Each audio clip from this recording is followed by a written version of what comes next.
So good morning, good afternoon, and good evening.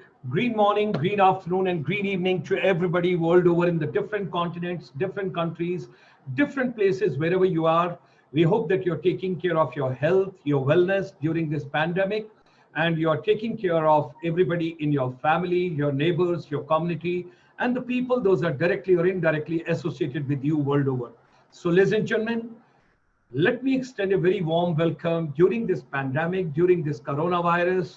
We have got empowering, making education relevant program every evening, 7 to 8 p.m. That is Indian Standard Time. And today is the 127th, that is 127th webinar, Making Education Relevant. It's a global confluence of the educators, motivator, youth, teachers, technocrats, counselors, academicians, and whosoever can empower the education system from world over. They're the part of it. This evening, it's a proud privilege. We have got Professor Sunita Farkya ji. She is head of the Department of Education in the NCERT, that is at New Delhi, and we extend her a very hearty welcome. And along with her, we have got under women empowerment 5 young children, 5 young girls from world over who will be joining us. They are with us and they will be the part of this particular process and program. So ladies and gentlemen, while extending a hearty welcome to all of you on behalf of ICSI, International Chamber for Service Industry, as we, since 1994, we bring the confluence of the non-resident Indians from the world over, wherever they are, the non-resident Indians, the corporate, and the different ministries and the government interface, what we have got in India. And Monday to Sunday, earlier it used to be Monday to Friday, now it is Monday to Sunday, we have got making education relevant, and where we have got education ecosystem empowerment, and particularly the girl child under women empowerment. They talk a lot about how the water to be conserved, how the every drop of water to be saved, and the innovative strategies they come out. It's a mind-blowing to listen to these kids. And then of course, every Saturday evening, we talk about global wellness, where we talk about Ayurveda, yoga, meditation, naturopathy. And Sunday evening, we talk micro, small, and medium enterprise. And of course, Sunday evening, also at 5 p.m., we have got a program on India ASEAN series, where 650 million population from the world over, they're the part of it. So ladies and gentlemen, let me roll few slides and share with all of you. During this lockdown and pandemic, the thought processes are affected, business is affected, physical and mental health is affected, and the main part of the universe is education is deeply affected. And when we talk about education, almost 1.8 billion children, as per the UNESCO's latest report, they are away from schools, colleges, universities, institutions, polytechnics, wherever we talk about, they all are away at this point of time. So ladies and gentlemen, when we talk about Vasudhaiva Kutumbakam, one world, one love, one family, it's a global education collaboration, what we have got, and all of us, we are together over there. Now, as we all know, that the Honorable Prime Minister of India, Mr. Narendra Modi, and the Education Minister of India, Dr. Ramesh Pokhriyal Nishank, along with his entire team, they have given the green signal and they have given the green flag to the new education policy, which was there in the storage. And this is for the first time in the history when they have tried to reach out each and every village, panchayat, and to the last corner of the country to get their inputs and inferences, what is to be done. So ladies and gentlemen, after 34 years, the new education policy of India, and when we want to make India as a knowledge superpower, is something very interesting, that from the 6th class onward, the children will be able to learn coding now. There will be a vocational, there will be internship, there will be a skills, there will be competencies, there will be creativity, there will be collaborative. All that when we talk about, and in higher education, the foreign universities coming to India. And then at the same time, the tight compartments of art, commerce, and science, they are getting removed. And the Asha Bhosle ji, the legend, and particularly the background voice of Indian music, female voice, she the other day complimented the entire government machinery in India, that now the science student will also be able to enjoy music. They'll be able to that as a subject, and it will be counted towards their education program. It's a phenomenal, it's a wonderful. So Monday to Sunday, what are we doing? 7 to 8 p.m. It's a making education relevant. When we talk about making education relevant, what is the purpose of education? Is it economics? Is it culture? Is it social? Is it personal? And these millennials, these kids, we should not underestimate. They are very bright. They are brilliant. You sit with these children sometime. It's a mind blowing to learn from them because they are born with the gadget, they are born with the technology, and the speed is so important today in education system.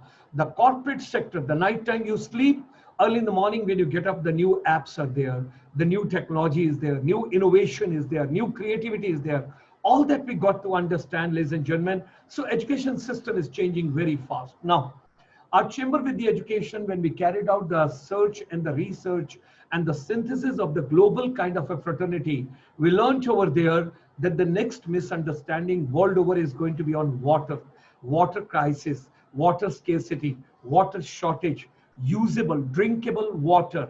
So thereby, ladies and gentlemen, at this point of time, when the kids are with their parents, it's a mandatory, it's important, and it's the duty of every child and every parent.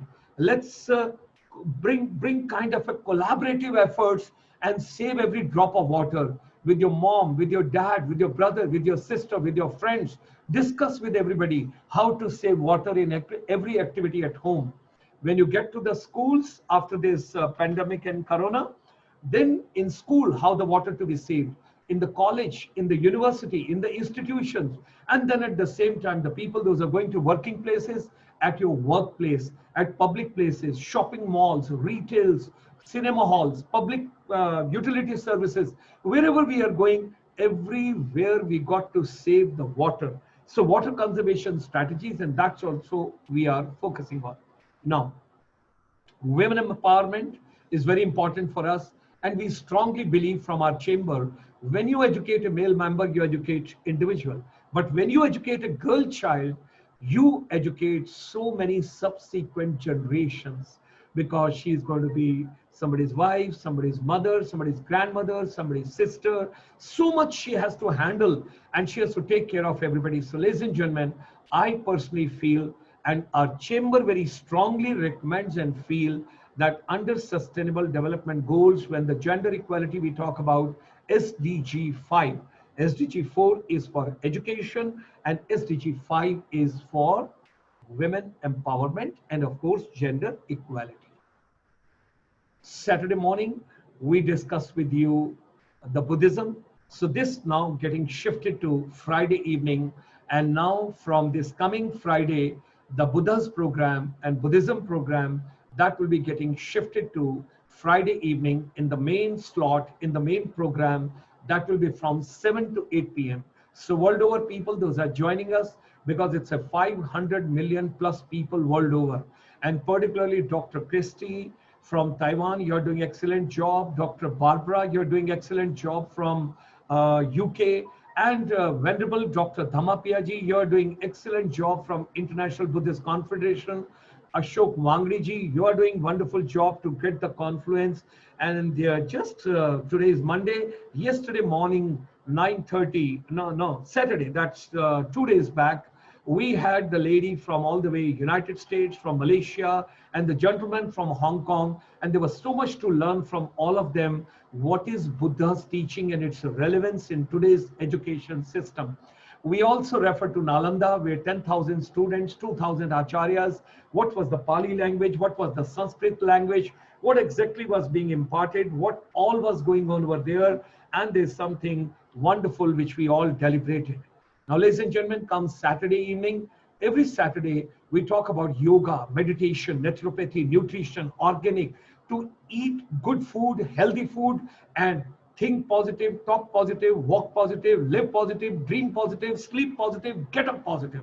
Everything positive, positive, positive. When you have a positivity in your mind, try and see some time remaining positive. The world will be altogether a different place. There is no competition with anybody. All the kids, those think there is a competition, I'm sorry. Scoring marks, getting good college, getting good institution, getting gold medal, coming first. No. There is no competition. Remember the dialogue of Shah Rukh Khan. You don't have a competition with anybody. You have a competition with yourself. You have not to prove to anybody else on this planet. Your own happiness, your own growth, your self-development is more important. And during this pandemic, we all got a lot of time to study, to read, to go through, to witness, to watch, and to educate ourselves so much. Every Sunday morning, Vidya se Adhyatam Vidya ki Aur. It's a beautiful integrative series of Shrimad Bhagavad Gita and 10 principal Upanishad. What is ancient India? What exactly is India's epics? What is India's philosophy? How do we consider the whole world as one family, as a Vasudev Kutumbakam? And you get all the way from the United States, Burbank, from Woodbury University, California, Professor Satyendra Dhiman, who discusses with us and who shares his lots of experiences. Ladies and gentlemen, for last 20 years, I've been watching this man. He comes to India on holidays and he's sitting right over there in the Rishikesh with the monks. He's sitting in their feet and trying to learn as much as he can from them. And we are coming out with a beautiful series. And by the time we finish this particular series, I think a lot is going to happen. So the next Sunday morning, 9:30, 6th of September, you can listen to him. And then, of course, Sunday evening at 5 p.m., we share India ASEAN series with a special focus on northeast part of India, where you have got 8 beautiful states. The Honorable Prime Minister of India calls it Ashtalakshmi, and we all have to understand the tourism and the hospitality industry has suffered maximum during this pandemic because nobody is traveling, aircrafts are not moving out of the countries, and at the same time, airlines, tourism, hospitality, retail, entertainment, shopping, events, when that comes to standstill, you got to understand what exactly is to be empowered, how it has to be done. So we are trying to bridge a lot of linkages between India and ASEAN because Buddhism was taken by Lord Ashoka, the King Ashoka, to this particular soil, and lot of Buddhism followers are there in this particular continent. So 5 p.m. every Sunday, you've got Northeast India, India ASEAN joint collaborations on education. And if you want to become a startup, for the girls, you want to have stand up, you want to have make in India, you have got to assemble in India, you are interested to have any app development, innovative. There's something beautiful which I was just learning from somebody today only. It was something very soothing and there was a great learning. There's a young boy, I have yet to see him because somebody told me this evening at 6 o'clock. There's a boy called Nishant Patti. He's from Karnataka. Like we had one app earlier, and that was Make My Trip. This boy has during pandemic developed Easy My Trip, and I yet got to see it. But what I've learned is this boy is doing wonderful, and you look at the Byju's, how it has come up, and particularly all the digital education, artificial intelligence, augmented reality, blockchain, Internet of Things, we got to learn. And you need not to be from the computer background to learn the coding. If you're interested about it, you can develop anything. There's a gentleman who is at Alwar in Rajasthan. He is a non-computer teacher teaching Hindi and Sanskrit. He has developed more than 60 apps of education.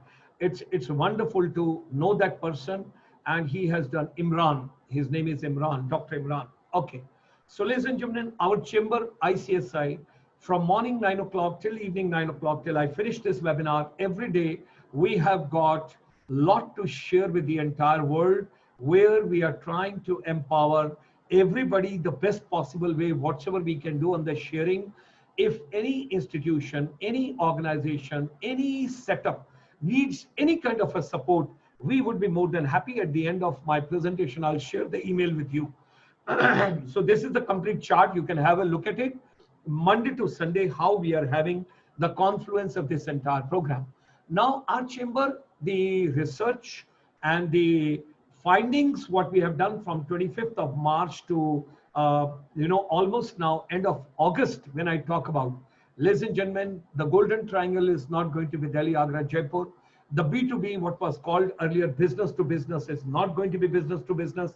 Now it will be termed as back to basics. B2B will be known as back to basics. And when I talk back to basics, first thing is your food. Food is going to be very important. If you heard the Honorable Prime Minister yesterday in Man Ki Baat, he talked about and he praised all the farmers, all the agriculture fraternity ecosystem. And he gave so much in a simple way. He talked about Indian toys. He talked about gamification in education. He gave so much of inputs to all of us yesterday. Those of us, those who have not listened to Man Ki Baat yesterday, I would request you, please go back, listen to Honorable Prime Minister. You will come to know what exactly has he given. The 31 minutes and 6 seconds, what he has talked yesterday is a mind-blowing what he has given. He has talked about some of the old toy buildings with the mud and everything in the villages, and how a billions of dollars business is there in the local toys, and what all is the toy industry and the gamification now, which is coming in a big way in education. So ladies and gentlemen, first part is food. Try and cultivate some vegetables in your own residence. मैंने छत के ऊपर उगाया है. My rooftop, I have got the entire vegetables, and you'll be surprised to know I'm eating the vegetables which I'm growing. I have got a backup plan for 1 month now in my residence itself. So every corner, every place, wherever you have got even an inch and milli-inch, wherever you have got, try and cultivate some organic vegetables there. Second part, take care of your health. And when I talk about health, please don't take care only of your body. Before body, take care of your mind. If mentally you are strong, nobody can hurt you. Nobody can take away anything from you. You are mentally robust. You can do wonders on this planet. So mentally, you should be very strong. When you join armed forces, Army, Navy, Air Force, paramedical, or whatsoever territorial army, first thing they do is they bring mental toughness and mental robustness in you. So basic food, mental toughness and wellness and health. And third part is very important. Education will not get back to what it used to be in January and February. Now, March onward, whatever changes have come, world over, we are trying to collect the information from the different sources, from different places, and all the inputs which are coming. Children are enjoying digital education. And of course, there is a digital divide. And government has to spend most of the money to bring seamless connectivity and to provide these basic gadgets and equipments and everything, instead of constructing buildings now, because now it's going to be a blended learning, it's going to be a flipped learning, it's going to be outside classroom learning. And think about that scenario when the 100 foreign universities will come to India, when you will have a joint collaboration, research, innovation, student exchange, faculty exchange, and you've got everything collaborative coming over there. Education is going to be totally transparent. Everybody will come to know what you are worth and what exactly you are imparting and what exactly you are giving. And there was a laughter the other day with the principals when I met the confluence of the principal. They told, Dr. Sharma, now we are no more principal. I said, what are you talking about? You are the principal. How do you say that you are not the principal? They said, no, we are not the principal. I said, then who is the principal? They say, our teachers are teaching and the parents are principal now, because they are watching, they are observing. And by the end of the day, they say, oh, this teacher is very good. This teacher knows the subject. This teacher has done the homework properly. This teacher has done the preparation. So ladies and gentlemen, gone are the days when there was a hidden treasure. And children world over, which are the future, these millennials, they understand education much better. And that's why, in a very humble way, all the educators world over, wherever you are, you got to equip, you got to run, you got to catch speed, and you got to run very fast, because children are moving day and night. They are very innovative, and we might be using the mobile phone for 5-6 things. There are 4,000 applications of the mobile phone. Read the latest Time magazine. You'll come to know over there the article which has come. Japanese, they always first read the instruction of the gadgets they purchase. And that's why we over here purchase, we don't go through that gadget instructions and all that. And that's why we don't learn more. We got to get into the details. And that's why they say chances always favor prepared minds. Teachers got to go prepared now. when you are having a digital education. So happy Onam, everybody world over, wherever you are, we get a lot of people. So there's an Onam festival. So we extend a very hearty welcome because we always talk about what is the important. Ladies and gentlemen, today is 31st of August. How it is important? Because every day we want to give you something from the history also. Thomas Edison, the patent kinetoscope, when I talk about, this was given to the entire world, the first movie projector on 31st August 1897, that is today on 31st of August. And ladies and gentlemen, also, because we deeply deal with Malaysia, we deeply deal with ASEAN, we deeply deal in Asian continent, different countries. So today is the Independence Day of Malaysia. That's August 31st. We extend our greetings and best wishes to everybody over there. This is the last slide before I introduce my today's warriors. Ladies and gentlemen, whatsoever human mind can conceive and believe, whatsoever human mind can conceive and believe. This is not a new statement. Read the book, watch on the YouTube. One of the finest videos which you can see on the YouTube, that is of Napoleon Hill. Each and every word in his book, Napoleon Hill's book, and I picked up this sentence from there. Whatsoever human mind can conceive and believe, ladies and gentlemen, it can achieve. You got to conceive the idea, you got to believe in the idea. Whenever you get shaken up in between, try and correct your frequency and your focus once again, you will achieve your goal ultimately. Let's come together. Let's make education relevant. Global confluence of educators, motivators, technocrats, counselors, wellness experts, corporate, government administrators, and decision makers. We extend you a very warm welcome. Should you wish to be a panelist, should you wish to come with any suggestion, you're more than welcome to send us.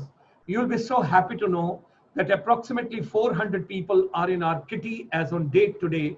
Those are the technocrats, those are from the artificial intelligence, those are from the technology, those are from the Silicon Valley, those are from overseas, those are from India. They are already in our kitty, to whom we are going to get in subsequent times in the months and days together. So that's the way we would like to share. Here are the WhatsApp numbers also given so that you can have it. These are the 5 wonderful children.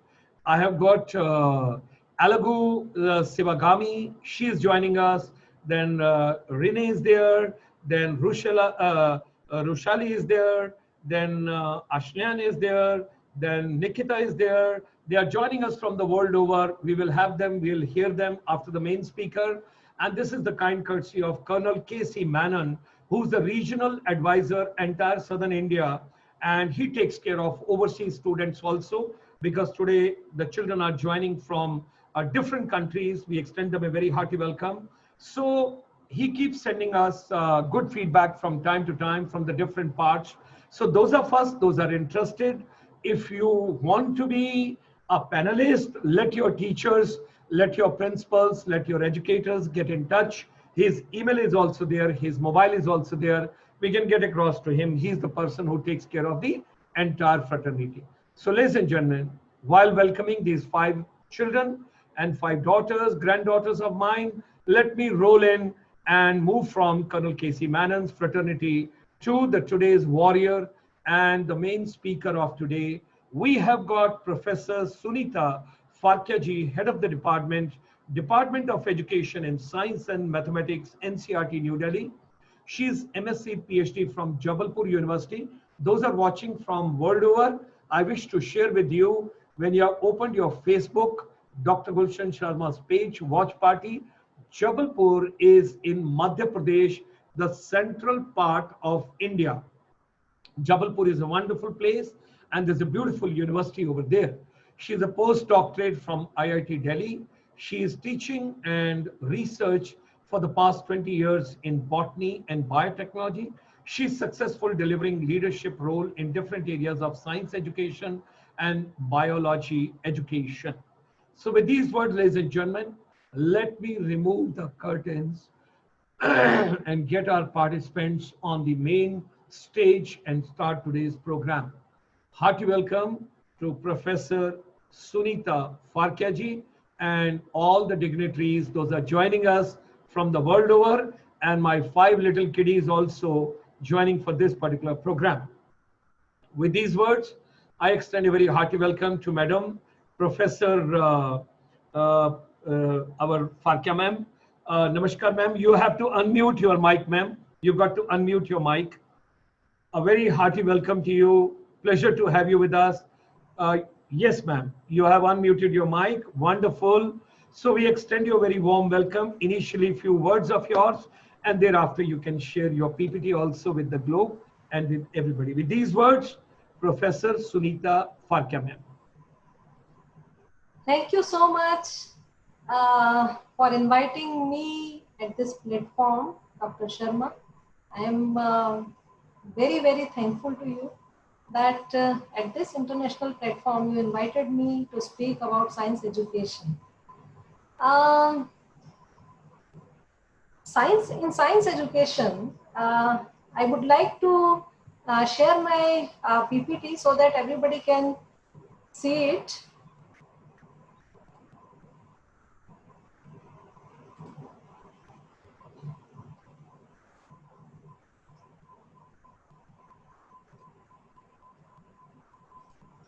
I hope everybody can see it. Sure, ma'am. You can make it the full size.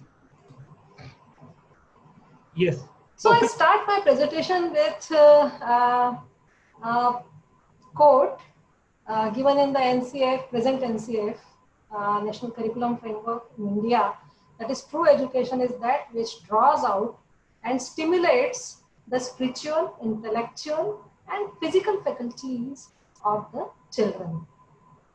Gandhiji said this quote, and this is there in the NCF 2005.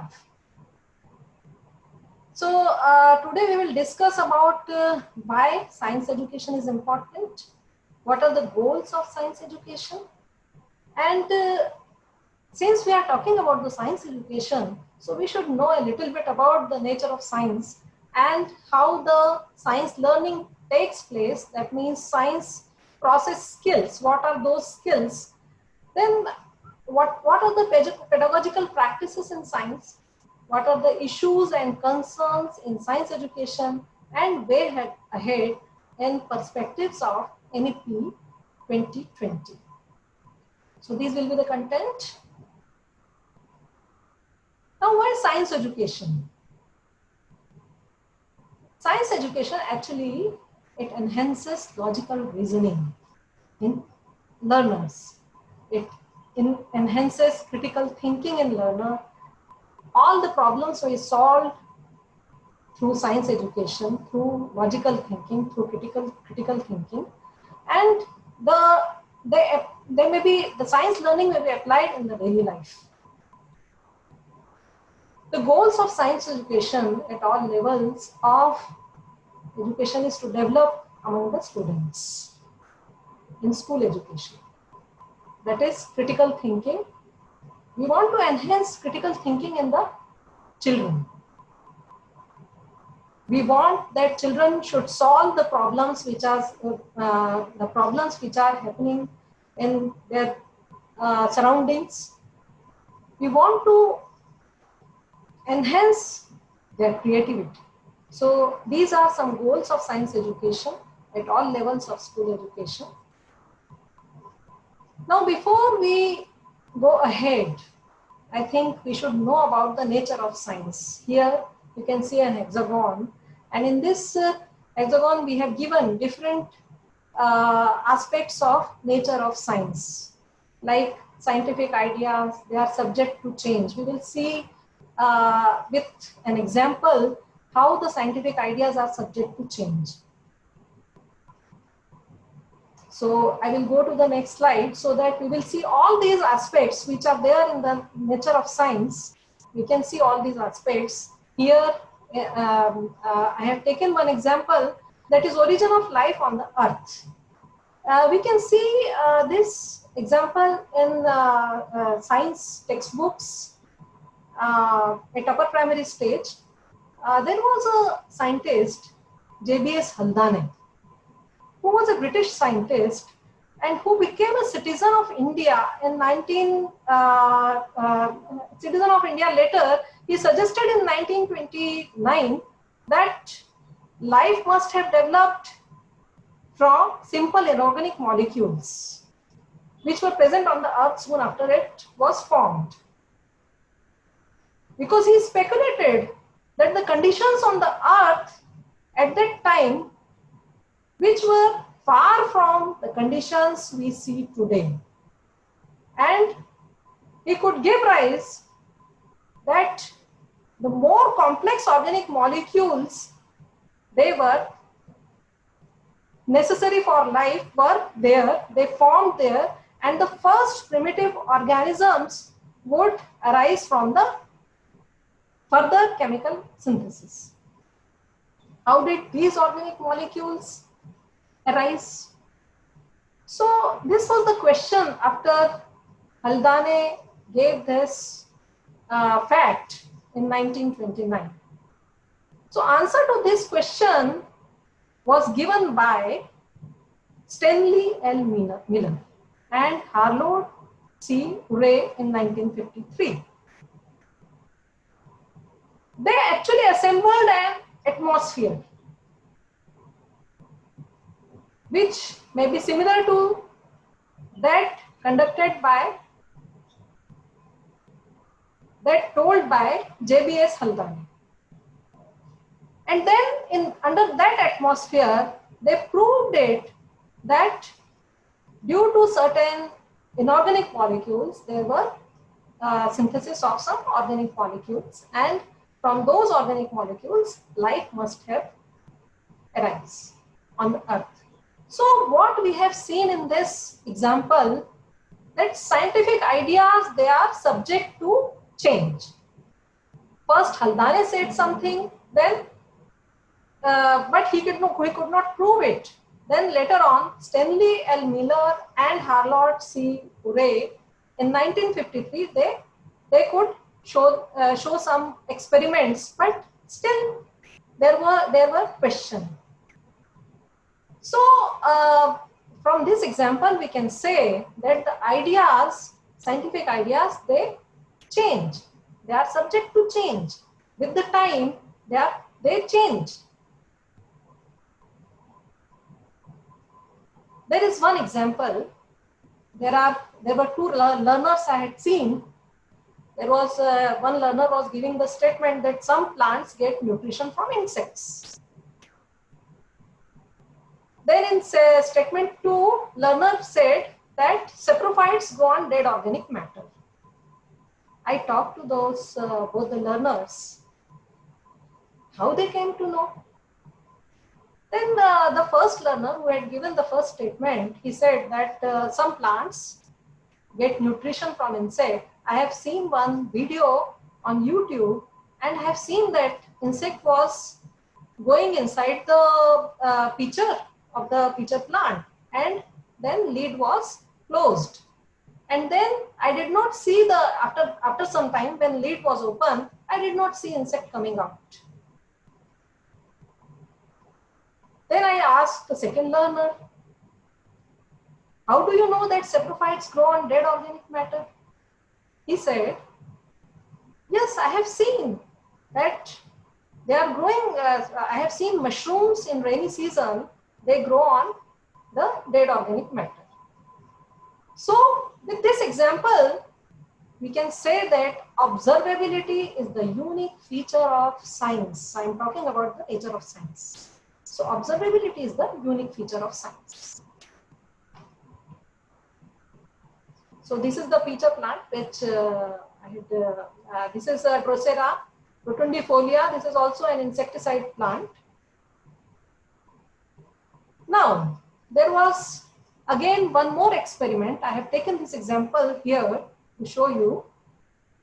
This is, we always tell learners in science textbook, this example is always there, that when we keep the moistened bread in, for some time, fungus grows on it.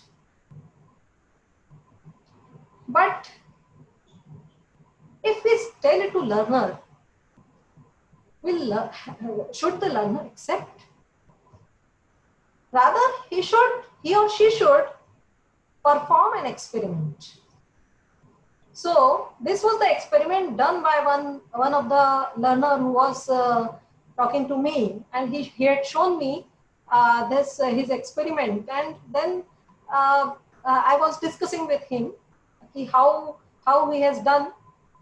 So he told me all the procedure, that I kept one bread piece in light at room temperature, I kept one bread piece in dark at room temperature, and I moistened the bread, and then I kept.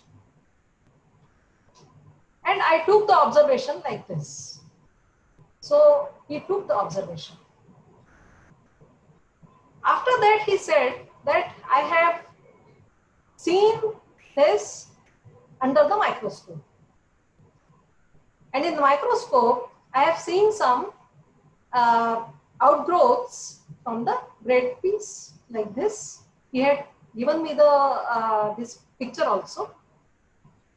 And after that, he told me that I have seen this slide, this fungus bread piece which was growing on the bread piece under the microscope at high power. And this was something that he could see. There was something, these are the round bodies. And here it is a small filamentous fungus he has seen. So when the learners, they do it, they get the experience, and this is the experiential learning, which is very important in science. I talked to the learners, 3 learners were there, and they were talking to each other.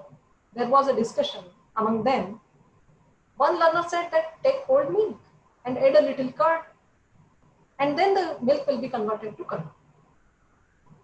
The other one said, take some lukewarm milk and add a little curd, and then the whole milk will be converted to the curd.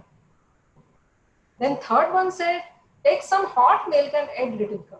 Now, all 3 were talking to each other, but how they will get the correct answer? For correct answer, they have to perform the experiment. They have to perform the activity. And this is an activity which is doable at home. So in science, because these are 3 different statements, 3 different experiences of learners, they have to prove it. Because one is saying that cold milk is, in cold milk it is possible to convert the milk into the curd. But the other one is saying that lukewarm milk is better. The third one is saying hot milk is more better.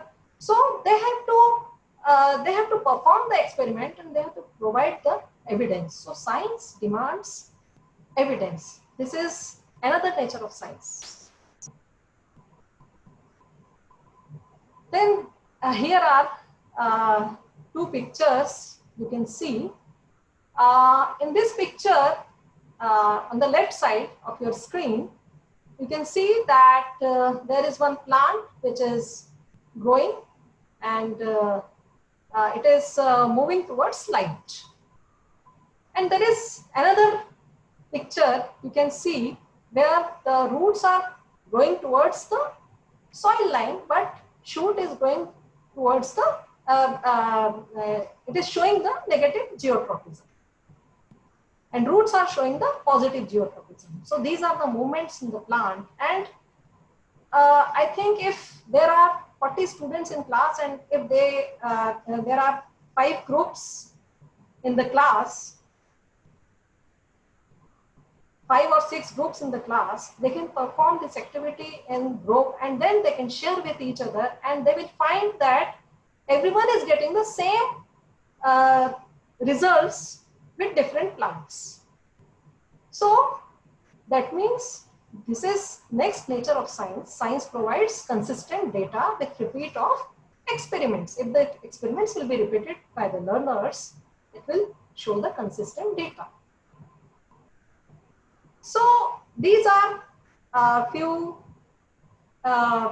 slides which were showing the nature of science, and I think we have discussed a lot about the nature of science. Now this is a picture which is there in the science textbook.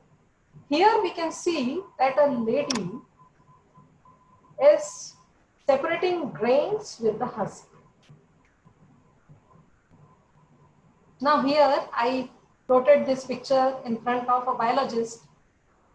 Biologist said, yeah, he said that grains have so many. He told about the food components of grain. He said that what is the nutritive value of grain. All these things he was talking about. Then I asked one chemist. Chemist said how to separate these grains. Why it is separating? A physicist said it is separating because of its mass, because of air, because of it is coming down because of the gravity. So all three scientists were saying different things. So now my question with the audience is whether we can integrate the different views of the scientists at school education, in school education. So this is a question that we will discuss it when I will talk about the NEP 2020. We'll talk about it. Now little we will talk about the science process. These are various science process skills: observation skills, questioning and reasoning, hypothesizing, investigating, relates and classifies, interpreting, analyzing, explaining and presenting. So these are all science process skills.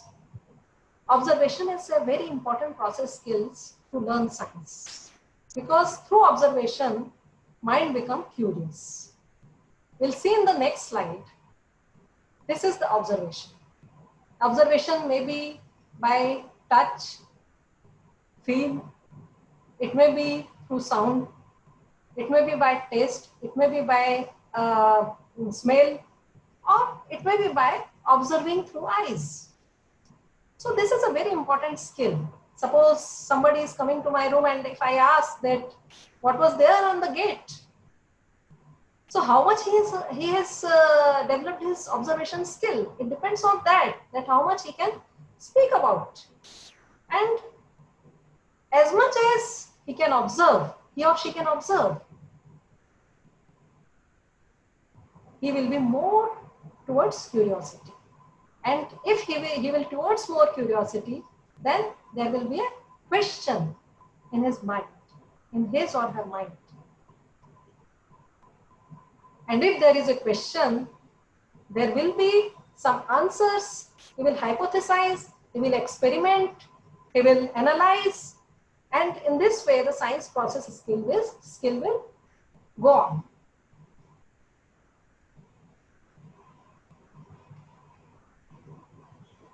Now let us see science and its role in science education. The major objective identified in science education have been acquiring knowledge of biological and physical environment and develop scientific attitude, scientific temper among the children. Now the curriculum in science education in India, it is weaved around the 7 themes from 6 to 10. If we see, there is first theme is food, how things work, moving things, people and ideas, materials, natural resources, the world of the living, then natural phenomena. So all these are 7 themes around which the whole science curriculum is weaved. These are the science education, these are the science validities, some basic criteria of validity that validate the science curriculum as suggested below. First one is cognitive validity. Cognitive validity means that age-appropriate content may be provided to the children. Then content validity, a correct content should be correct and age-appropriate content should be provided in the textbooks or curriculum material. Then process validity, they should go through the process. As I said about the science process, so process validity, it gives that children should learn through a science process. Then historical validity, where we talk about the history of the facts and phenomena. Then environmental validity, that is weaved in with all the subject content, and ethical validity also, it is weaved in with the subject content.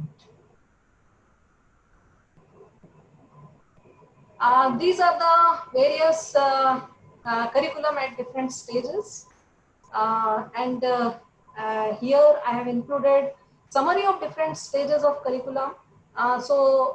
From upper primary stage, because we have seen we have science at upper as separate discipline at upper primary stage, and here the learning the principles of science through familiar experiences, and learners work with hands-on to design simple technological units and modules. Then there are group activities and discussion with peers, and all those kinds of pedagogical practices have been included in all teaching learning process. And there should be continuous as well as periodic assessment. Then at secondary stage, the student should be engaged in learning science as a composite discipline again, but by working with hands and tools to design more advanced technological modules than the upper primary stage, and by working on logically significant projects involving science, mathematics, and environment. So this is how the curriculum at secondary stage goes on. Then at higher secondary stage, science is introduced as a separate discipline.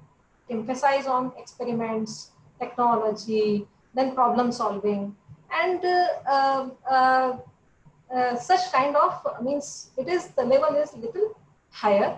They do a lot of experiments, they use kits, and they use laboratories. So and information telecommunication technology is also at a higher level. Now, what is the present status and what are the key issues and concerns in science education? So some of the key issues are here. So first and foremost key issue is infrastructure, where laboratories should be there. There are no laboratories in Indian schools, especially in rural schools. Science kits should be provided to in sufficient number. There should be a good library. There should be a good playground. Then the second thing is textbook and other teaching learning material. Multiplicity of good textbooks. Assessment should be weaved in the textbook. Then information communication technology. There should be good infrastructure of information and communication technology to be used by rural people also, and to address the gap between rural and urban divide. Then equity and science education is very important role. It should be addressed.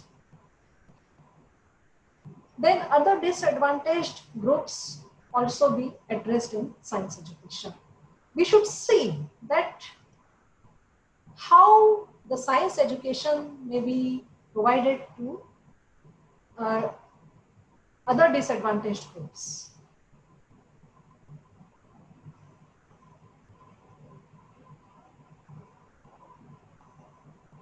Schools with good infrastructure boost to students' academic performance. So this is the reason laboratory and science kits should be there.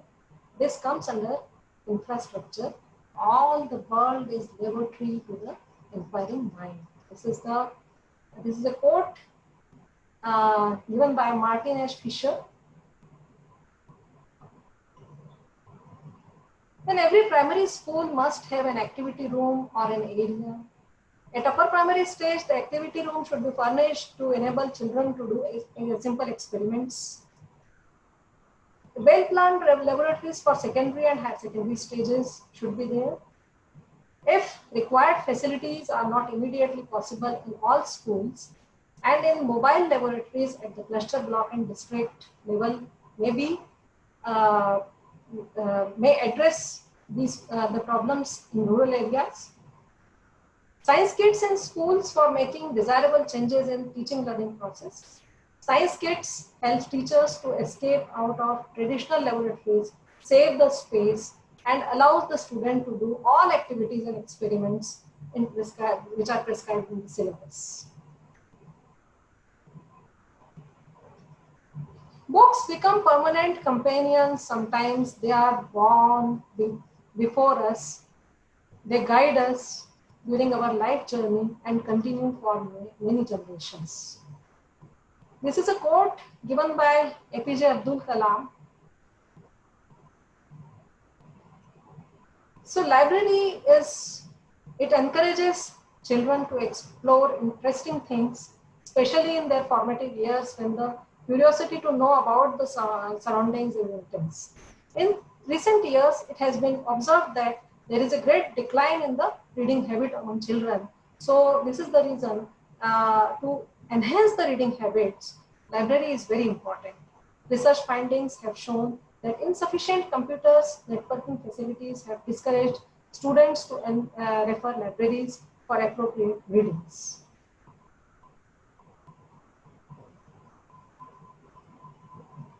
Children understand and remember concepts better when they learn from direct personal experiences.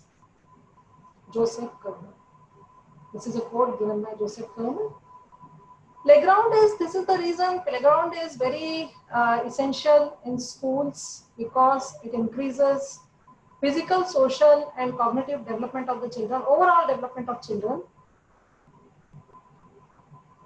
If we see our indigenous games, then we will find that actually all the games really they provide the mental satisfaction.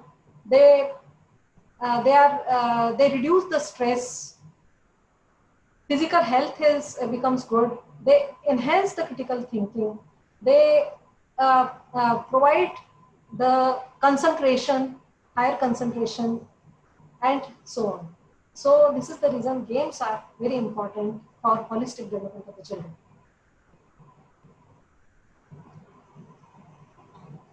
So textbooks, they occupy a central position as it provides a logical and systematic detailing of the concepts and enable learners in concept understanding of the subject. So textbooks and other teaching materials, teaching learning materials are very important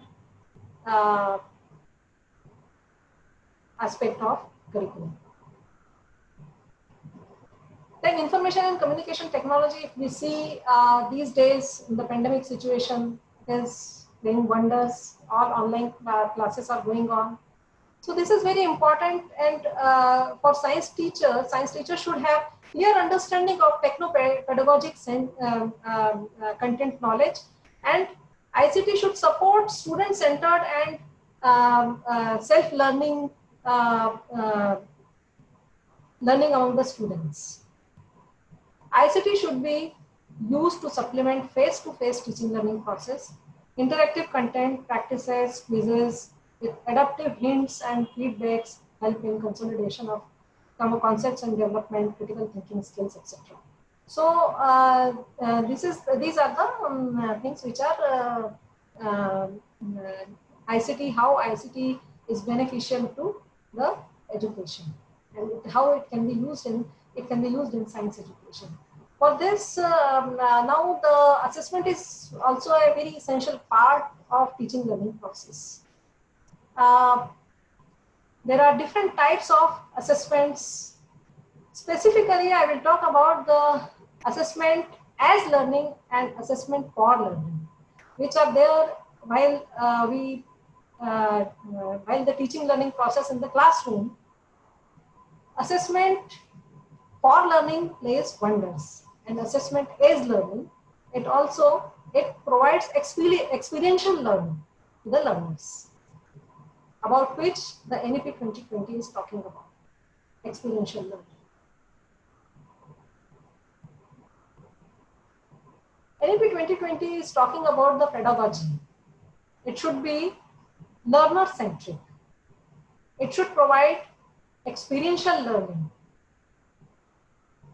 Content, pedagogy, and assessment, they need to be integrated with each other. They cannot go in isolation. They should be integrated with each other.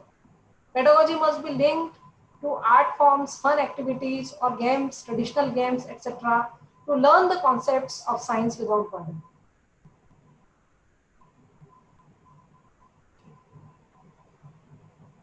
So there are some suggestions about infrastructure. Establishing laboratories with adequate facilities, resources. There should be science kits, enough science kits, and easily accessible science kits to students and teachers. It should be available, and I think teachers should be well trained in using these kits and taking it into the classrooms. Kit items should be user friendly. It is also recommended that the activities in the science should be a part of formal assessment procedures. Only then immediate steps will be taken to equip and set up science laboratories and science kits. Now, this is about the NEP 2020. NEP 2020 talks about the science to enhance scientific temper, science to enhance creativity, science to solve problems. It should enhance the awareness towards environment. It should enhance the critical thinking, and it should more towards technology. So these are a few things which are related to science. Now, experiential learning through science through sports. NEP 2020 talks about science through sports. It also gives place to science through stories, storytelling, and all these things. There are so many researchers which says that storytelling is a good learning. It provides a good learning of science concepts. Then integration of ICT with science is also very important. Integration of art with science is also very important. Then activity-based learning is, it provides experiential learning. There should be research-based teacher development programs. This is a picture from our research-based teacher development program, which we had done in the Chhattisgarh. Two ST-dominated districts of Chhattisgarh, Kanker and Korba, we had conducted a study. So I think teacher development program should be research-based, so that we will come to know the deep. We will have the insights, deep insights through that research program, and on the basis of that, we can design the intervention, and on the basis of intervention, the teaching learning process or learning of science will be improved. This is again the same teacher development program which I had coordinated in India in two districts of Chhattisgarh, which were ST dominated districts. So this was the study taken in the to improve the science learning. Here we can see that the teachers are interacting with the resource persons and they are actually doing the hands-on. They are doing some activities and doing some experiments. Here also we can see they are interacting with the experts and they are doing some activities. This is about the school visit which we had done. In Chhattisgarh school, we went there and we interacted with the learners before and after interventions. Before intervention and after intervention, we could analyze that the interventions were very useful and they were beneficial. They improved the teaching learning of science in that particular in those particular schools. Here you can see that we were trying to include our teachers. We had given our teachers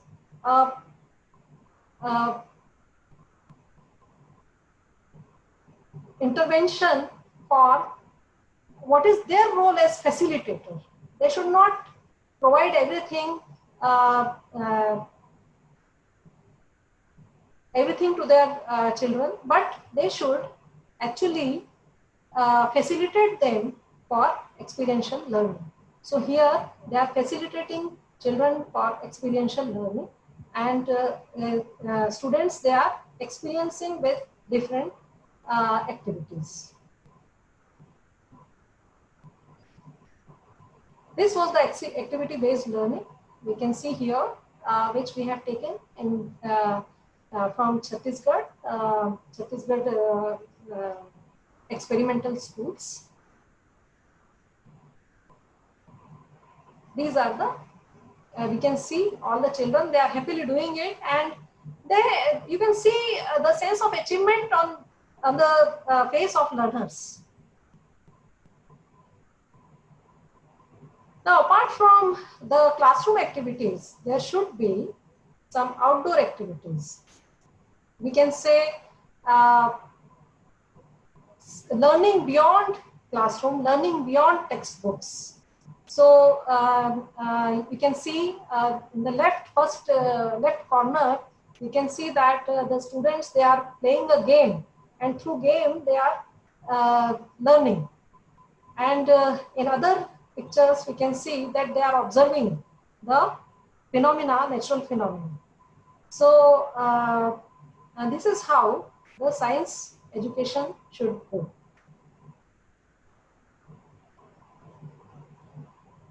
Here we can see that they are children. They have been taken to the vicinity of the schools, and as we can say that the nature is the biggest lab, and they are learning to the nature walk, to the nature lab, and they are outside the classroom. They are developing their herbal garden by themselves. Peer learning is another very important pedagogical practice where they are discussing, there should be argumentation, there should be discussion among the learners, and from learners, there may be so many statements, and from those statements, they can conclude ultimately that they can analyze the statements, they are coming from the learners. So peer learning is very important because different learners think in a different way. So during discussion, different statements come out on the topic which the teacher has given to them, and through discussion and argumentation, it is possible that they experience learning that what the other learner is saying, they learn from that, and this is a sharing also, which can be which is very important. So this slide is talking about the holistic development through experiential learning. So the ultimate aim of education and research is to nurture the holistic development of learner to meet the challenges of the challenges of the time. So suggestions are to find the opportunities to develop vocational skills and experiential learning, develop independent thinking, to break subject boundaries and integrate art education in the science education. So these are some suggestions. As I had shown you earlier, uh, that lady who was separating grain from husk. Now, here I want to say that everybody is doing science, and because everybody is doing science, everyone should know science. And because in India there is a lot of tribal population, and everyone has their own livelihood, and mostly agriculture based, or some people they are some tribal groups they are working on the uh, iron toys, some iron arts. There are so many arts they are developing. Art and culture is very important, that can be integrated with science education, and the vocational skills and experiential learning, that I would say that it should be there should be horizontal and vertical mobility through these skills, because these are a part of science. All the vocational, most of the vocational skills, they are a part of science, and that should be a part of, this is the reason that should be a part of curriculum. Now, education policy talks about 21st century skills in science education. It focuses more on creativity, critical thinking, problem solving, communication, collaboration. And STEAM is an important educational approach that incorporates the art into the more familiar STEAM models. Teacher needs to be forward thinker, curious, flexible, progressive, and need to serve as a guide or mentor. Students may leave school with life skills. So these are the sometimes 21st century skills which are there in the National Education Policy 2020. Expanding the scope of ICT, it should be there. Scope of ICT in school curriculum should be intensified. In science learning, virtual laboratories, audio video resources, interactive quality, e-resources, even online assessment programs may play a crucial role. The textbook enrichment by mapping these e-content or resources with QR code to energize the textbooks is also very important, and it expands the scope of ICT for learners. ICT may be used in pedagogy as well as during the assessment too.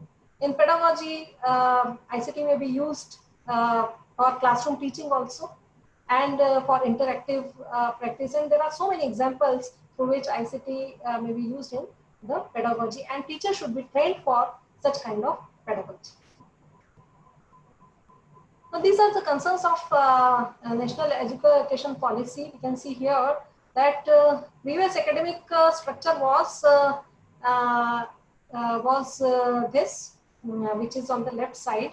We can see that there were 10 plus 2. And here now the education policy suggests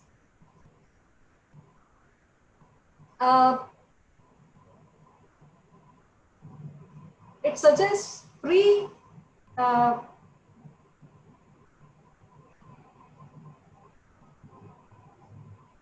ECCE and then primary for 3 years, 5 years ECCE, then 3 years primary, and then 3 years for 6 to 8, that is upper primary, and then 9 to 12, 4 years.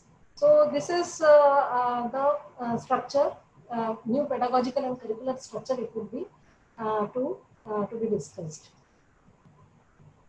The National Education Policy 2020 highlights the need for curriculum to cater various concerns, such as the curricular framework for school education will be guided by 5 plus 3 plus 3 plus 4 design.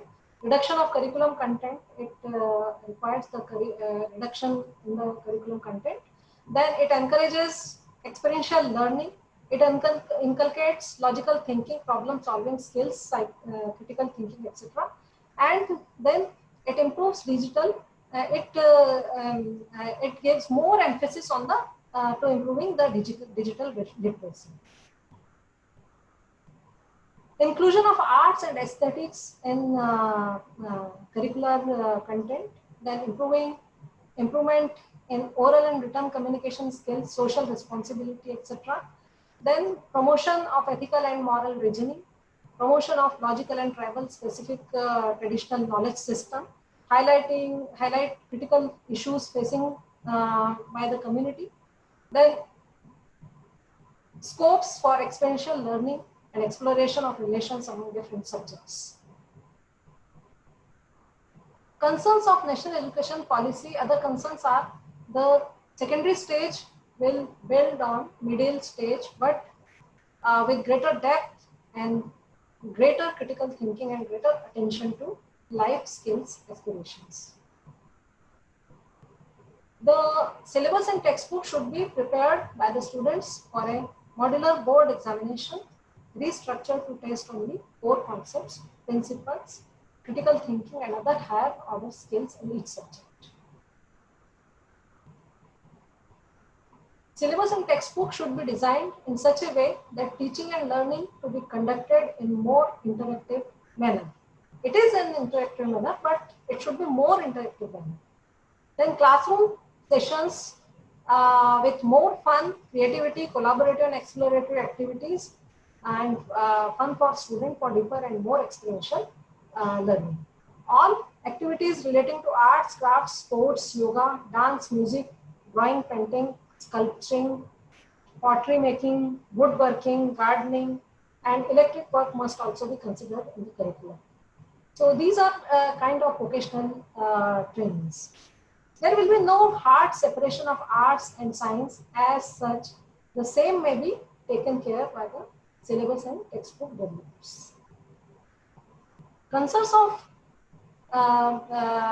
education policy also says about the contextual learning, traditional toys and games, effective use of digital literacy, health and sex education, knowledge and tradition of India, critical issues facing the community, the country, and the world. It also says that the document reiterates the need for national textbooks with local content and flavor. Provide quality textbook at the lowest possible cost with the reduction in curriculum load. Reduction in curriculum load in this essential core material in each subject may be reduced.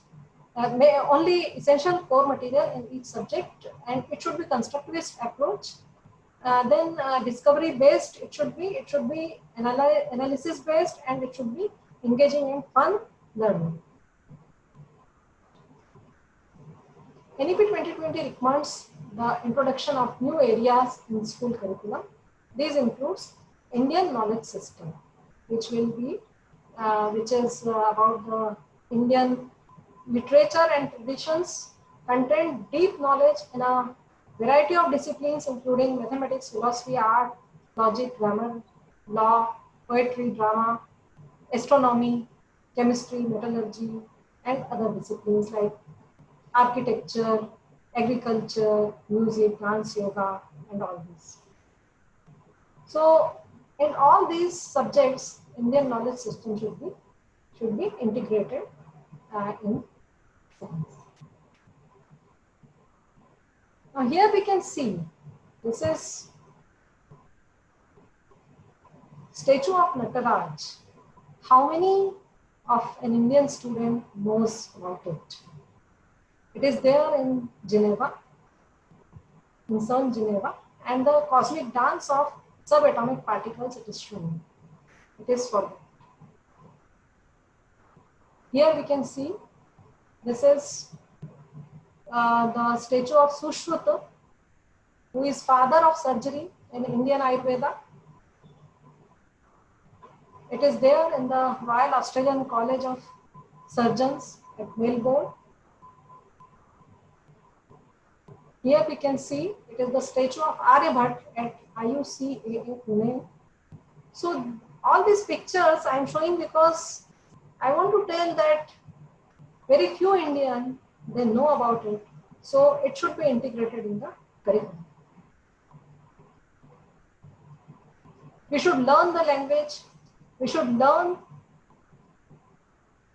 Language should not be a barrier. We should learn Sanskrit, as Sanskrit is being a trans-country language now. Make learning of Indian languages interesting and alive. India's specific literature was produced in all regional languages, and there was a high level of diffusion of knowledge. The point of view to which we want to revalidate and reappraise should be in Indian context. But we should revalidate and reappraise all our knowledge, traditional, ancient knowledge, traditional knowledge. Reappraisal should include testing and experimenting as to understand how these ancient techniques function. It will benefit to restore our self-confidence. It promotes a more objective appreciation of India as a creative civilization. It promotes cross-disciplinary thinking. It promotes national integration. It restores sense of aesthetics. It restores appreciation of heritage and the importance of preserving it. So these are some of the benefits to why our ancient knowledge should be integrated with.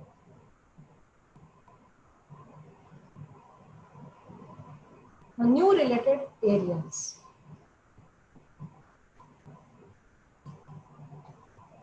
A course on ethical and moral reasoning, which will discuss about seva, swachhata, non-violence, respect and safety for women, tolerance, equality, etc. These are new areas which has to be addressed in new curricula. Current affairs, which we discuss about climate change, sanitation, water, Swachh Bharat, gender equality, social justice, recent scientific inventions and its interaction with society, universal education. All topics that would have a direct bearing in the future on students' lives and their livelihoods. So all those should be addressed in the new curriculum.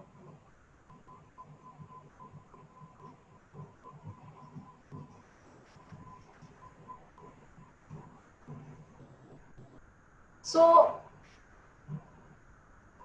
I will now stop sharing my slides. I have discussed most of the things which I wanted to discuss with science education. I'm thankful to Dr. Sharma and all the audience who have patiently listened to me. Thank you very much. Thank you, ma'am. Thank you very much. It was wonderful to make these slides in such a simple way to convey. Otherwise, lots of people are little scared also of these science subjects, and they always look forward to and they feel that the art and commerce. But now, particularly with the new education policy, and some of the wonderful points you mentioned, teacher development programs should be research based. And some beautiful sentence you used, nature is the biggest lab. That's what I picked up from there when you mentioned and you were showing that particular farming, children going out, holistic development through experiential learning. That was another area, something very, very nice. And particularly वो husk or wheat or वो सब चीज का जो lady का आपने दिखाया, that was also in such a simple way being shown. So ladies and gentlemen, our deep thanks and gratitude to Professor Sunita ji this evening for sharing her vision, her views, and her long experience with the NCERT. Thank you very much for sharing all the vision, ma'am. And now we would request you, we'll take about 5-6 minutes. We have got 5 girls. 1 minute each they will take to share their views on the water saving, water conservation. I know it's quite late for you, but then just 5 more minutes and then we will wind up the program if you permit, ma'am. If you permit. Your mic is mute, ma'am. Yeah. Okay. Sure. Thank you, ma'am. Thank you. Thanks a lot. So Welcome. let's start with Rushali. Rushali, let's start with you. Yes. Good evening, child.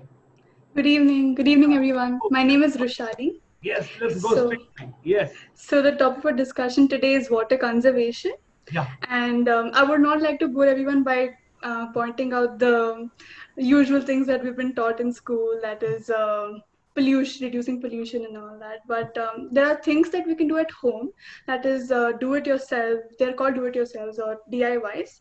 Basically, you can take a plastic bottle and you can poke holes in them and you can keep it near the roots of the plant. So this is basically on the principles of drip irrigation, and it uses lesser water because the water is being used slowly. I mean, it's being precipitated slowly. So that's one of the things that you can do to conserve water. Then you can also use a water that you've already used for washing vegetables to water your plants. And also you can water plants in the evening because evaporation in the evening is lesser, so this will ultimately save water. And the thing that I really found fascinating is that there are these things called ice stupas. So basically, in colder and hilly areas, the ice gets collected in a form of a stupa. And this is basically you're saving uh, snow water. And it collects and it forms a stupa. So during your summer season, it melts away, and you can use this water for your daily purposes. But talking about technology, there's many things like a water pebble, which is a device which is kept at the bottom of the shower, and it records all the water that you've collected and gives you information about how much water you're using. Then there's also this thing called Poor Little Fish, which basically talks more about your moral sense, because a fish bowl is kept near the sink, and you can see, and there's a fish inside, and you can see the water level dropping as and when you wash your hands. So when you see that a fish has lesser water, and because you're using the water to wash your hands, you start to think maybe I shouldn't use that much water. And there's another thing called faucet buddy, which is very similar to water pebble. So I feel if we all take a step towards water conservation, we'll be able to solve the problem of water scarcity. Thank you so much. Very innovative ideas. Thank you, child. Thank you. Very kind of you. Ashlin, let's have you. Good evening, child. Good evening, everyone. Hearty Uh, welcome to you. Yes, please. yes, Yeah. I'm going to be speaking of some water conservation techniques I've come across and I've seen around in my house. Basically, nowadays, a lot of people are cooking because of quarantine. So, if you can, like, basically what Rishali said, you can conserve that water and use it to water your plants. And one more technique which I really liked was the one which we use back hometown. It's instead of using sprinklers to water your plants, you dig little holes and you can like have natural ponds, especially during the rain. So that's a really smart technique, I feel. And a lot of people don't own dishwashers, but for those who do, it's really good if you use it till the maximum capacity, because otherwise we'll be just wasting water. So these are some simple techniques I found. Very good. God bless you, child. Thank you. Thank you. These small kiddies are so innovative. Okay, Alagu. Yes, let's have you. Yeah, so good evening, everyone. My name is Arga Sivagami, and now I would like to present my views on water conservation. Needless to say, water conservation has been one very important thing, and even though we can't make a big difference, but if we make some lifestyle changes, we could definitely make a big difference. And the most of the water that we use is mainly in washrooms and toilets. So some techniques that I have tried, that I had my friends try, which have actually worked, which we tried as a school campaigning, I would like to share now. One main thing is, we would have all already come across this, is to fix a bottle filled with sand or stones inside our flush tank, so that it displaces the amount of water in it. So when we flush it, only lesser water is consumed during every flush. And this way, if just in one household, if we practice this in a year, we can save up to 20,000 gallons of water, which is pretty huge for one person to make a difference. And the next thing I would like to say is we should all try to use faucet sprayers in all the faucets around our home, because it reduces the amount of water that splashes out by 50%, which also contributes to a lot of water conservation. And another thing is rainwater harvesting. We as Indians know very well about rainwater harvesting, its importance and different techniques. And it is very important for us to put efforts towards it and harvest our rainwater and use it later. It also contains a lot of minerals and chemical minerals, but even though now due to pollution, there have been a mixture of chemicals, we need to be safe while consuming it or using it for other purposes. And I would like to conclude my speech by saying that practice what you're preaching. We're all very well aware of how to conserve water, but how many of us are actually doing it? I would like everyone to ask themselves a question: that am I really practicing what I'm preaching? Am I really putting my awareness into action? Thank you. Very good, very good. Okay, thank you. Riani, let's have you. Riani, where are you? Riani Pinto, are you there? Am I audible? Yes, you are audible. Please go ahead. Yes. Good evening, everybody. My name is Rian Pinto.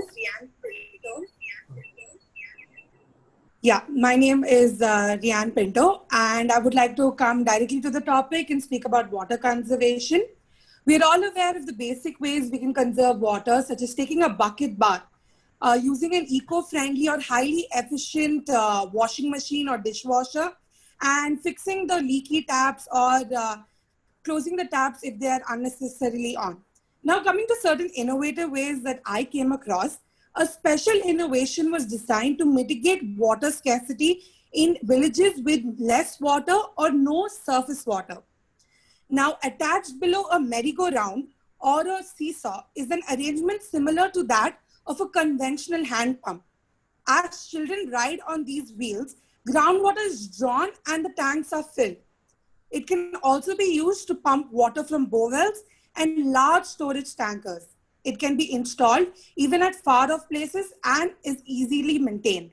So this is one of the techniques that I came forward that was really awe-striking, and I was really surprised by it. Now, industries and specifically the fashion industry contributes to a huge amount of usage of water. And nowadays, a lot of industries have been using water-friendly ways, such as modern equipment, that is water-saving equipment, operational changes, and also they're taking very keen steps to educate their employees and set up water conservation programs. As all my fellow panelists said, we need to take a moment and question ourselves that are we practicing what we are preaching? Mahatma Gandhi once said that you must be the change that you want to see in the world. It is only when we apply the various water conservation techniques faithfully and follow them judicially in our day-to-day life can we bring a water-friendly world or a positive change in this world. Save water, save earth. Thank you very much. Thank you, child. And ladies and gentlemen, with these 5 girls, let me convey my deep thanks to Professor Sunita Farkya. It was wonderful to have your presentation this evening and explaining the entire science subjects and science pedagogy in such a simple way so that children can assimilate, and particularly when you have given that how the teacher development programs and your own practical part which you have delivered in different tribal areas, couple of other places and all, it was something great soothing for all of us. Thank you very much. Thanks a lot for coming. Last Monday, I know there was a technical hitch and we had a lot of difficulty. My sincere apologies, we couldn't get you that particular day. So thanks for reconsidering and thanks for coming today and thanks for sharing your vision. And all the 5 girls, excuse me, we are so thankful to all of you for joining from different parts of the world. And you can see this particular, the program on the YouTube tomorrow morning, and you can share with all your friends. You can come on Dr. Gulshan Sharma's YouTube channel. Tomorrow morning, 9 o'clock, you can see this particular program displayed, which you can share with more and more friends. and you can have Professor Sunita Farkya's man's wonderful deliberations also. With these words, happy evening, wonderful evening, and thanks a lot. Thanks for joining us. Good morning and good evening and good afternoon, wherever you are in the different time zones, different parts of the world. Stay safe, stay healthy, take care of yourself. Signing off for today, and see you tomorrow evening at 7 p.m. Indian Standard Time for yet another very powerful Making Education Relevant.